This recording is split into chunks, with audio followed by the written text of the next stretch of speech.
Chapter 6. An Unexpected Encounter.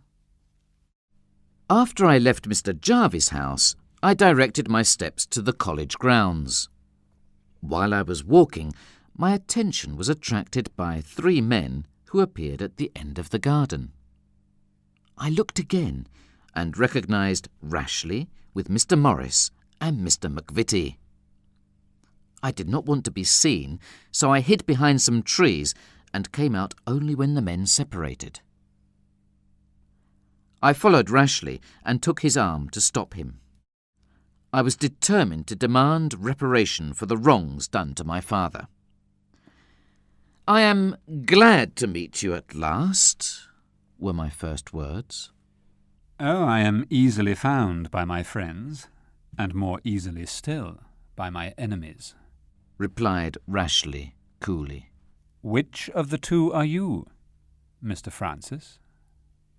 "I will be an enemy if you do not immediately render justice to your benefactor, my father," I said. "Why should I justify my actions to a young gentleman who has no inclination for business matters? Go, young man, and amuse yourself in the world of your poetical imagination," replied my cousin insolently. "This is no answer for the wrongs done to my father. You must come with me to the magistrate and give me full satisfaction," I exclaimed angrily.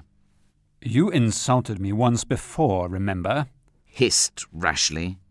"Your insolence merits personal punishment. Now, follow me to a place where we cannot be interrupted." I followed him, watching him attentively because I knew that he was treacherous. In fact, I had no time to take off my cloak and take out my sword before he was on me.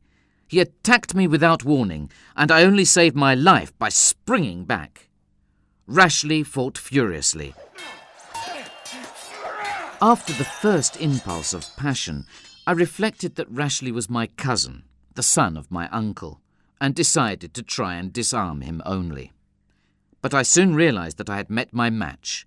The combat seemed destined to have a tragic end. I slipped. Rashleigh's sword passed through my waistcoat, grazed my ribs, and ran through my coat behind. I thought that I was fatally wounded and assaulted my opponent, ready now to kill him. At that moment, a man stepped between us and separated us, exclaiming, "What? The sons of 2 brothers doing this? I will break your heads if you continue." I looked up in surprise. The speaker was Mr. Campbell. "Are you hurt, lad?" he asked me. Then, turning to Rashleigh, "Do you think men will trust their lives and fortunes to one who goes around quarrelling like a drunk man?" After a few more quiet words, he sent Rashleigh away, and again invited me to be prudent and to stay at home. Then he disappeared and left me to reflect upon the singular events of the morning.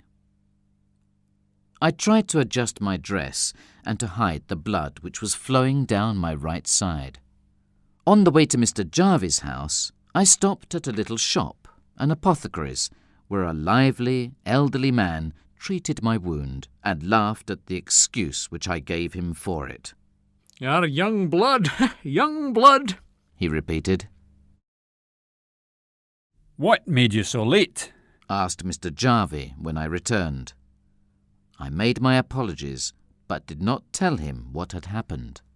Soon we were seated at table, where the baillie entertained me with great hospitality and good humour.